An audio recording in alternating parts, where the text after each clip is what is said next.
Hello everyone, welcome to Pearl Series junior. இன்றைக்கி நம்ம வீடியோவில் பார்க்குறது என்னது அப்படின்னு சொல்லி வந்து யோசிச்சுட்ருக்கீங்களா? இது பாட்டா, பிரியாணியா, என்னது இது அப்படின்னு சொல்லி யோசிச்சுட்ருக்கீங்களா? இது பிரியாணியா, ரைஸா, சாப்பிட்லாமா அப்படின்னு பார்க்கலாமா? இல்லை, இது பிரியாணி இல்லை. இது என்னதுன்னு சொல்லிட்டு வந்து இப்போ வந்து நம்ம வந்து கட் பண்ணி பார்க்கலாம். இதை கட் பண்ணால் உங்களுக்கே வந்து தெரிஞ்சிடும். ஆமாம், நீங்கள் பார்க்குறது வந்து கரெக்ட் தான். இது வந்து பிரியாணி கேக். ஸோ கீழே வந்து கேக் வந்து வச்சு நம்ம வந்து அது ஃபாண்டன்ட்லாம் வந்து யூஸ் பண்ணி பிரியாணி மாதிரி வந்து பண்ணியிருக்கோம். இப்போ ஃபஸ்ட்டு வந்து இதுக்கு ஸ்டெப் 1 வந்து என்னென்னா வந்து இதுக்கு வந்து நான் வந்து கனாச் வந்து எப்படி பண்ணோம் அப்படிங்கிறத வந்து பார்க்குறோம். நான் இங்கே ஏற்கனவே செஞ்சு வச்சுருக்கேன். ஸோ 400 கிராம் சாக்லேட்டுக்கு வந்து 200 ml வந்து க்ரீம் போட்டு அதை மெல்ட் பண்ணிக்கோங்க, டபுள் பாய்லர்லேயோ இல்லைனா மைக்ரோவேவ்லேயோ. அதை ஒவ்வொரு 10 மினிட்ஸ் ஒன்ஸ் வந்து நீங்கள் வந்து ஃப்ரிட்ஜில் வச்சு பீட் பண்ணி எடுத்திங்கன்னா நல்லா இப்படி ஃப்ராஸ்டிங் கன்சிஸ்டன்சியில் உங்களுக்கு கிடச்சிரும். இப்போ அடுத்தது டர்ன் டேபிளில் வந்து நம்ம கேக் வந்து ஃப்ராஸ்டிங் ஐசிங் பண்ணுறதுக்கு நான் வந்து ஒரு 7 இன்ச் கேக் போர்டு வந்து எடுத்துக்கிறேன். அப்புறம் பேலட் நைஃப். இப்போ கேக் வந்து கரெக்டாக வந்து நமக்கு போர்டில் ஒட்டி இருக்கணும் அப்படிங்கிறதுக்காக ஃபஸ்ட்டு வந்து அடியில் வந்து இந்த மாதிரி நான் சாக்லேட் கனாச் வந்து தேய்ச்சிக்கிறேன். இதுக்கு மேலே வந்து நான் செஞ்சு வச்சுருக்கிற வெனிலா கேக் வந்து போடுறேன். இந்த வெனிலா கேக் ரெசிபிக்கு உங்களுக்கு டிஸ்கிரிப்ஷன் பாக்ஸில் லிங்க் வந்து கொடுக்குறேன். இப்போ கேக் வந்து மாய்ஸ்டாக இருக்கணும் அப்படிங்கிறதுக்காக வந்து மேலே வந்து சுகர் சிரப் வந்து நான் வந்து ஸ்ப்ரே பண்ணிக்கிறேன். இந்த சிரப் எப்படிங்கிறதும் வந்து உங்களுக்கு டிஸ்கிரிப்ஷன் பாக்ஸில் வந்து போடுறேன். இப்போ இதுக்கு மேலே நம்ம ப்ரிப்பேர் பண்ணி வச்சுருக்கிற சாக்லேட் கனாச் ஃப்ராஸ்டிங்கை வந்து ஃபுல்லாக நல்லா அப்ளை பண்ணிக்கணும். ஸோ இப்படி டர்ன் டேபிளில் சுற்றி நமக்கு வந்து அப்ளை பண்ணும்போது இது வந்து நமக்கு வந்து ஈஸியாக வந்து இருக்கும். டர்ன் டேபிள் இல்லாமல் வந்து நம்ம பண்ணுறோன்னா இது கொஞ்சம் கஷ்டமாக தான் வந்து இருக்கும். ஸோ முடிஞ்ச அளவுக்கு நீங்கள் வந்து டர்ன் டேபிள் வந்து யூஸ் பண்ணுங்கள். ஆக்சுவலாக நான் ஃபாண்டன் கேக்ஸ் வந்து நான் வந்து செய்கிறது ஸ்டாப் பண்ணி நியர்லி 8 இயர்ஸ் ஆச்சு. ஸோ என்னால் செய்ய முடியுமா அப்படிங்கிற ஒரு டவுட்டில் தான் நானே வந்து இதை ஸ்டார்ட் பண்ணேன்.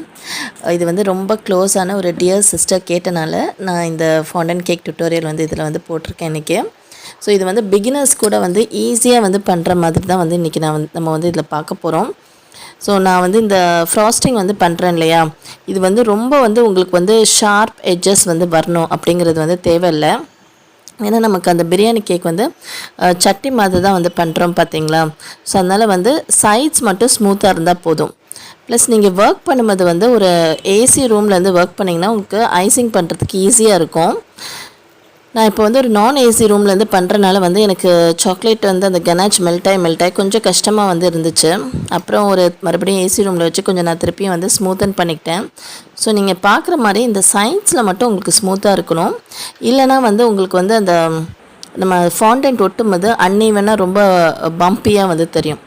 ஸோ கேக்கோட சைட்ஸில் ஸ்மூத்தாக இருக்கிற மாதிரி பார்த்துக்கோங்க. ஆனால் மேலே வந்து உங்களுக்கு ஷார்ப் எட்ஜ் வரணும் தேவையில்லை. ஸோ அதனால தான் நான் ஃபஸ்ட்டே சொன்னேன் இது பிகினர்ஸ் கூட வந்து ஈஸியாக வந்து பண்ணலாம் அப்படின்னு சொல்லிட்டேன். ஸோ இது மேலெலாம் வந்து இந்த டவ் ஸ்க்ராப்பர் வச்சு கொஞ்சம் லைட்டாக வந்து நான் வந்து தேய்ச்சி வந்து விட்டுக்கிறேன். வீடியோ வந்து ஸ்கிப் பண்ணாமல் பாருங்கள். அப்போ தான் வந்து உங்களுக்கு வந்து ஒவ்வொரு எலிமெண்ட்ஸும் வந்து எப்படி பண்ணுறது அப்படிங்கிறத வந்து பார்க்கலாம். இப்போ நான் அந்த கனாச் பண்ணி முடித்தோன்னே ஃப்ராஸ்டிங் பண்ணி முடித்தோன்னே அந்த கேக்கை வந்து ஃப்ரிட்ஜில் வந்து வச்சுருங்க.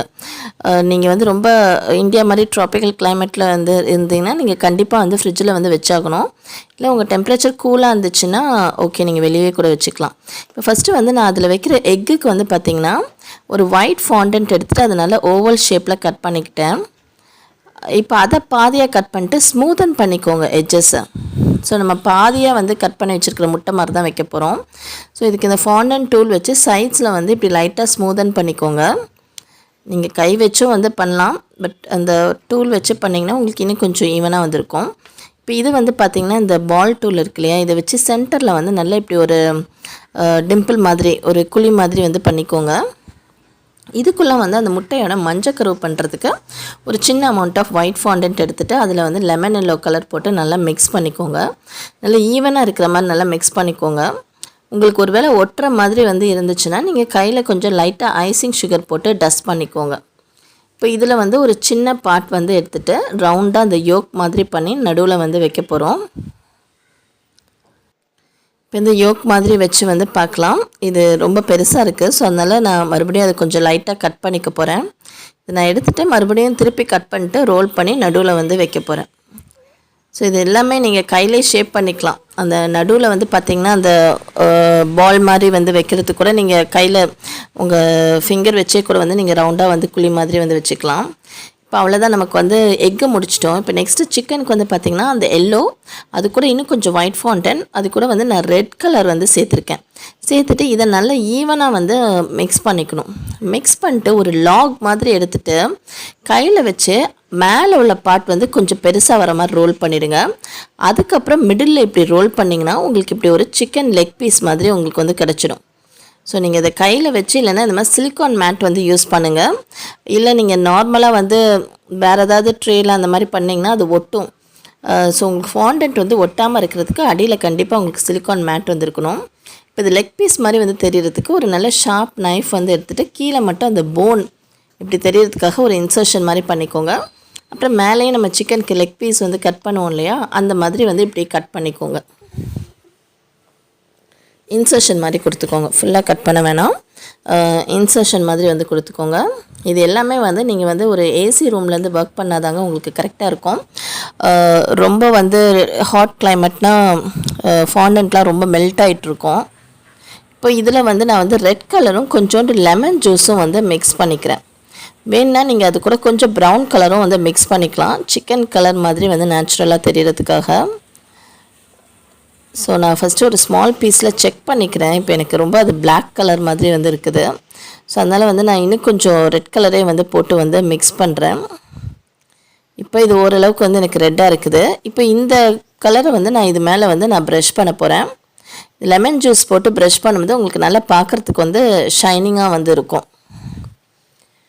ஸோ இதெல்லாம் ப்ரஷ் பண்ணி முடித்ததுக்கப்புறம் இதை நான் ஏற்கனவே சொன்ன மாதிரி ஒரு ஏசி ரூமில் வந்து அப்படியே ஓப்பன்லேயே நீங்கள் வச்சிடலாம், இல்லை ஏதாவது டப்பாக்குள்ளே வச்சு வந்து க்ளோஸ் பண்ணி வச்சிடலாம். ஸோ நீங்கள் கேக்கோட இந்த எலமெண்ட்ஸ்லாம் வந்து முந்தின நாளே கூட நீங்கள் ரெடி பண்ணி வச்சுக்கலாம். இந்த எக்கு சிக்கன் இது எல்லாமே வந்து முந்தின நாளே ரெடி பண்ணி வச்சு அது ஒரு டப்பாவில் போட்டு க்ளோஸ் பண்ணி ஏசி ரூமில் வந்து வச்சுக்கலாம். அப்படி உங்கள் கிளைமேட் வந்து ரொம்ப ஹாட்டாக இருந்துச்சுன்னா டப்பாவில் போட்டு ஃப்ரிட்ஜில் வந்து வச்சுக்கோங்க.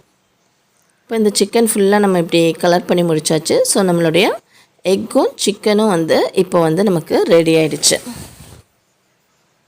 இப்போ அடுத்தது வந்து நம்ம ஃபாண்டன்ட் அந்த சட்டி வந்து நமக்கு வந்து இது பண்ணணும். ஸோ அதுக்கு நெக்ஸ்ட்டு நம்ம அந்த ப்ரிப்ரேஷன் வந்து பண்ணலாம். ஸோ அதுக்கு வந்து பார்த்திங்கன்னா இப்போ நான் அந்த கேக் வந்து நான் ஃப்ரிட்ஜில் வச்சுருந்தேன். ஸோ அதனால தான் வந்து இப்போ உங்களுக்கு கை வச்சா ஒட்டாது.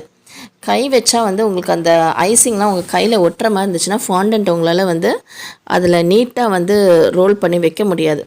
இப்போ நான் வந்து இது ரெடிமேடாகவே வந்து இந்த மாதிரி silver colour fondant, grey come silver colour fondant வந்து உங்களுக்கு கிடைக்கும். இது வந்து ரொம்ப வந்து சில்வரிஷாக வந்து இருந்துச்சு. ஸோ அதனால் வந்து நான் அது கூட வந்து இன்னும் கொஞ்சம் ஒயிட் ஃபாண்டன்ட் வந்து சேர்த்து நல்லா வந்து நான் நீட் பண்ணிக்கிறேன். ஏன்னா ரொம்ப ஒரு மாதிரி ஜிகின்னு இருந்துச்சு. ப்ளஸ் நான் கையை வந்து டச் பண்ணும்போது வந்து பார்த்திங்கன்னா கையெல்லாம் ரொம்ப கிளிட்டரியாக வந்து இருந்துச்சு. ஸோ அதனால் நான் அதில் இன்னும் கொஞ்சம் நமக்கு அந்த கிரே கலர் பிரியாணி சட்டி மாதிரியே வந்து தெரியணும் அப்படிங்கிறதுக்காக நான் இன்னும் கொஞ்சம் ஒயிட் போட்டு நல்லா இப்படி மிக்ஸ் பண்ணிக்கிட்டேன். இப்போ அவ்வளோதான். இது மிக்ஸ் பண்ணதுக்கப்புறம் இதை வந்து நான் இப்போ நெக்ஸ்ட் பார்ட் வந்து பார்த்திங்கன்னா அந்த கிரே அந்த அதில் நான் இதில் வந்து நான் எதுவுமே ஒயிட் மிக்ஸ் பண்ணல. நான் வாங்கின அந்த ரெடிமேட் ஃபாண்டன்ட்லேயே வந்து என்ன பண்ண போகிறேன்னா அதை ரோல் பண்ணி அந்த சட்டிக்கு வந்து சைடில் வைக்கிற ஹேண்டில் மாதிரி வந்து பண்ண போகிறேன். ஸோ அதுக்கு ஒரு சின்ன பீஸ் எடுத்துகிட்டு இப்படி நல்ல ஒரு பென்சில் மாதிரி இப்படி ரோல் பண்ணிக்கோங்க. இப்போ இதை பெண்ட் பண்ணிவிட்டு 2 சைடில் மட்டும் அந்த கைப்பிடி சட்டியில் வந்து வைக்கிறதுக்கு வந்து இருக்கும் இல்லையா, அது மாதிரி வந்து இந்த பால் டூல் வச்சு இப்படி வந்து லைட்டாக ப்ரெஸ் பண்ணி வந்து வச்சுக்கோங்க. இதை அப்படியே கொஞ்சம் நேரத்துக்கு நீங்கள் வெளியே வச்சுருந்தீங்கன்னா இந்த ஷேப் வந்து செட் ஆகிடும். அப்புறம் நம்ம அந்த சட்டியை முடிச்சதுக்கப்புறம் அதில் வந்து அதை நம்ம ஸ்டிக் பண்ணிடலாம். இப்போ நெக்ஸ்ட்டு ஸ்டெப் வந்து பார்த்திங்கன்னா நம்ம வந்து இந்த சில்வர் கலர் ஃபாண்டன்ட்டை நான் இப்படி ரோல் பண்ணிக்கிட்டேன். நான் ஏற்கனவே சொன்ன மாதிரி இந்த மாதிரி வந்து ஒரு சிலிக்கான் மேட்டில் வந்து ரோல் பண்ணிக்கோங்க. ரோலிங் பின் வச்சு ரோல் பண்ணிக்கிட்டு இப்போ அந்த கேக்கை வந்து நான் வந்து மெஷர் பண்ணிக்கிட்டேன். அதோடய ஹைட் எவ்வளோ இருக்குதுன்னு சொல்லிட்டேன். அந்த ஹைட்டுக்கு வந்து நான் வந்து இந்த ஃபாண்டன்ட்டை வந்து ரோல் பண்ணி கட் பண்ணிக்கிறேன். ஸோ நான் ஏற்கனவே சொன்ன மாதிரி உங்களுக்கு வந்து சிலிக்கான் மேட்டில் ஜென்ரலாக அடியில் வந்து ஒட்டாது. அப்படி உங்களுக்கு ஒட்டுற மாதிரி வந்து இருந்துச்சுன்னா லைட்டாக ஐசிங் சுகர் மட்டும் வந்து டஸ்ட் பண்ணிக்கோங்க. ஒரு ஷார்ப் நைஃப் இல்லைனா பீட்சா கட்டர் கூட நீங்கள் யூஸ் பண்ணிக்கலாம் அந்த ஃபாண்டன்ட் கட் பண்ணுறதுக்கு. ஸோ அது வந்து உங்களுக்கு வந்து ஈஸியாக வந்து இருக்கும். ஸோ இப்போ நம்ம வந்து அந்த கேக் சைஸுக்கு ஏற்ற மாதிரி ஃபாண்டன்ட்டை வந்து ரோல் பண்ணி கட் பண்ணதுக்கப்புறம் அதை வந்து நம்ம கேக்கில் எடுத்து வந்து ஃபிக்ஸ் பண்ணிடலாம். ஸோ ஃபஸ்ட்டு கேக் வந்து நம்ம ஃப்ரிட்ஜில் வச்சு சைட்ஸ்லலாம் வந்து அந்த கனாச்லாம் வந்து கையில் ஒட்டாத மாதிரி பார்த்துக்கோங்க. இப்போ பாருங்கள், நான் அந்த கேக் வந்து எனக்கு வந்து ஒரு 4.5 சென்டிமீட்டர் இருந்துச்சு. ஸோ நான் வந்து இந்த ஃபாண்டன்ட் வந்து பார்த்திங்கன்னா ஒரு 6 சென்டிமீட்டர் இல்லைன்னா 6.5 சென்டிமீட்டர் அளவுக்கு ஹைட் இருக்கிற மாதிரி ரோல் பண்ணி கட் பண்ணிக்கிட்டேன். ஏன்னா வந்து அப்போ தான் வந்து அந்த சட்டிக்கு மேலே நம்ம ரைஸ் மாதிரி ஒரு பாட் வந்து வைக்கணும் இல்லைங்களா. ஸோ அதுக்கு வந்து ஒரு சின்ன குழி மாதிரி வந்து இருக்கணும்னா அந்த சட்டிக்கு மேலே கொஞ்சம் ஸ்பேஸ் இருக்கணும் அப்படிங்கிறதுக்காக நான் வந்து அந்த கேக்கை விட வந்து எக்ஸ்ட்ரா ஒரு 2 சென்டிமீட்டர் ஹைட் இருக்கிற மாதிரி பார்த்துக்கிட்டேன். ஸோ அதே மாதிரி நீங்களும் உங்கள் கேக் சைஸை விட எக்ஸ்ட்ரா ஒரு 2 சென்டிமீட்டர் வந்து ஹைட்டு ஜாஸ்தியாக இருக்கிற மாதிரி பார்த்து ரோல் பண்ணி கட் பண்ணிக்கோங்க. இப்போ ஃபுல்லாக வந்து நம்ம வந்து இந்த சில்வர் ஃபாண்டன்ட்டை வந்து வச்சாச்சு. நான் வந்து அந்த ஒட்டுறதுக்கு தண்ணி எதுவும் யூஸ் பண்ணல, ஏன்னா இங்கே ஏற்கனவே வந்து ட்ராபிக்கல் கிளைமேட் கொஞ்சம் ஸ்டிக்கினஸ் வந்து இருந்துச்சு ஃபாண்டன்ட்டில். ஸோ கையை வச்சு லைட்டாக ப்ரெஸ் பண்ணப்பவே அதை ஒட்டிக்கிச்சு. உங்களுக்கு வேணா ஒட்டலை அப்படின்னு சொல்லி ஃபீல் பண்ணிங்கன்னா நீங்கள் லைட்டாக வந்து தண்ணி ப்ரஷ் பண்ணிவிட்டு ஒட்டி வச்சுக்கலாம். ஸோ இப்போ நம்மளுக்கு இந்த சட்டி பார்ட் வந்து பேஸ்மெண்ட் பார்ட் வந்து முடிஞ்சிருச்சு. இப்போ சைடில் வந்து இதுக்கு ஹேண்டில் வந்து வைக்கணும். அது நம்ம ஏற்கனவே செஞ்சு வச்சுருந்தோம் இல்லைங்களா, அந்த ஹேண்டில் மாதிரி அது வந்து இந்த டைமுக்கு வந்து செட் ஆகிருக்கும். ஸோ ஒரு நாளுக்கு முன்னாலே நீங்கள் செஞ்சு வந்து ஒரு ஏசி ரூமில் வச்சுருந்தீங்கன்னா அது ஓரளவுக்கு வந்து உங்களுக்கு செட் ஆகிருக்கும். இப்போ அதை எடுத்து வந்து இந்த சைட்ஸில் வந்து நம்ம வந்து ஸ்டிக் பண்ணிடலாம். ஸோ ஸ்டிக் பண்ணுறதுக்கு முன்னாடி நான் வந்து உங்களுக்கு வேணுன்னா வந்து இந்த சில்வர் கலர் டஸ்ட் வந்து இப்படி இருக்கும். ஸோ உங்களுக்கு இன்னும் கொஞ்சம் நல்லா ஷைனிங்காக வந்து ஏற்கனவே நம்ம வந்து சில்வர் கலர் ஃபாண்டன்ட் தான் வந்து யூஸ் பண்ணியிருக்கோம். அது கூட வந்து எக்ஸ்ட்ரா நீங்கள் அங்கங்கே வந்து இந்த மாதிரி சில்வர் கலர் டஸ்ட் பண்ணலாம். இல்லைனா சட்டியில் வந்து கறி இருக்கிற மாதிரி தெரியறதுக்காக பிளாக் கலர் டஸ்ட், இல்லைனா வந்து பிளாக் எடிபிள் கலர்ஸ் இருக்கும் இல்லையா, அதை லைட்டாக வந்து டஸ்ட் பண்ணிக்கலாம். இப்போ அடுத்தது எடிபிள் க்ளூ வந்து எடுத்துக்கிறேன். ஸோ இது வந்து அந்த சைடில் வந்து ஹேண்டில் வந்து உங்களுக்கு வந்து ஃபிக்ஸ் பண்ணுறதுக்கு. எடிபிள் க்ளூ இல்லைனா நீங்கள் வாட்டர் கூட யூஸ் பண்ணிக்கலாம். உங்களுக்கு வாட்டர் வச்சு ஸ்டிக் ஆகிடுச்சுன்னா நீங்கள் அதை யூஸ் பண்ணிக்கலாம். நான் ஃபஸ்ட்டு வந்து இப்போ எடிபிள் க்ளூ வச்சு ட்ரை பண்ண போகிறேன். ஸோ அந்த ஹேண்டிலோட கீழே பாட்டில் வந்து ப்ரஷ் வச்சேன். கை யூஸ் பண்ணாதீங்க, ப்ரஷ் யூஸ் பண்ணுங்கள். ஸோ ப்ரஷ் யூஸ் பண்ணி வந்து அந்த ஃபஸ்ட்டு நான் அந்த ஹேண்டிலை வந்து ஸ்டிக் பண்ணி பார்த்தேன். ஆக்சுவலாக எனக்கு வந்து என்னாச்சுன்னா நீங்கள் அதை கொஞ்சம் லைட்டாக அப்படியே ப்ரெஸ் பண்ணி வச்சுட்டே இருந்தீங்கன்னா மோஸ்ட்டாக வந்து ஸ்டிக் ஆகிடும். தண்ணி யூஸ் பண்ணாலே ஸ்டிக் ஆகிடும். எனக்கு வந்து அது வந்து கீழே வந்து விழுற மாதிரியே வந்து இருந்துச்சு.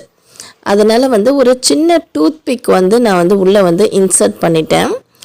ஸோ அது இன்னும் கொஞ்சம் பார்க்குறதுக்கு வந்து உங்களுக்கு ஹேண்டில் மாதிரி ஒரு நல்ல லுக் வந்து இருந்துச்சு. பட் நீங்கள் இந்த மாதிரி டூத் பிக் ஏதாவது வந்து உள்ளே வைக்கிறீங்க அப்படின்னா வந்து அது உங்கள் கஸ்டமர்ஸ் கிட்ட வந்து நீங்கள் இன்ஃபார்ம் பண்ணிவிடுங்க. இப்போ இதுக்கு மேலே ரைஸ் வந்து பார்த்திங்கன்னா நான் ஆக்சுவலாக வந்து ஃபாண்டன்ட் ரைஸ் யூஸ் பண்ணலங்க, ஸ்வீட் ரைஸ், ரியல் ரைஸ் தான் வந்து யூஸ் பண்ணியிருக்கேன். ஏன்னா நம்ம நார்மலாக கேக்ஸ்லாம் இப்போல்லாம் வந்து ரஸ்மலாய், குலாப் ஜாமுன் எல்லாம் வந்து யூஸ் பண்ணுறோம். So why not sweet rice அப்படின்னு சொல்லிட்டு வந்து நினச்சேன். ஸோ இந்த ஸ்வீட் ரைஸோட ரெசிபியும் டிஸ்கிரிப்ஷன் பாக்ஸில் பார்த்துக்கோங்க. இப்போ நம்மளுடைய சட்டி ஃபுல்லாக ரெடி ஆயிடுச்சு. இதை வந்து இன்னொரு நீட்டான போர்டுக்கு வந்து நான் ட்ரான்ஸ்ஃபர் பண்ணிக்கிட்டேன். ட்ரான்ஸ்ஃபர் பண்ணிட்டு நம்ம செஞ்சு வச்சுருக்க ஸ்வீட் ரைஸை வந்து இந்த கேக் மேலே நான் அப்படியே வந்து ஸ்ப்ரெட் பண்ணிக்கிட்டேன். இந்த ஸ்வீட் ரைஸ் வந்து ஃப்ரெஷ்ஷாக வந்து செஞ்சு வைங்க. இது வந்து நீங்கள் முந்தின நாளே செஞ்சிங்கன்னா உங்களுக்கு நல்லா இருக்காது.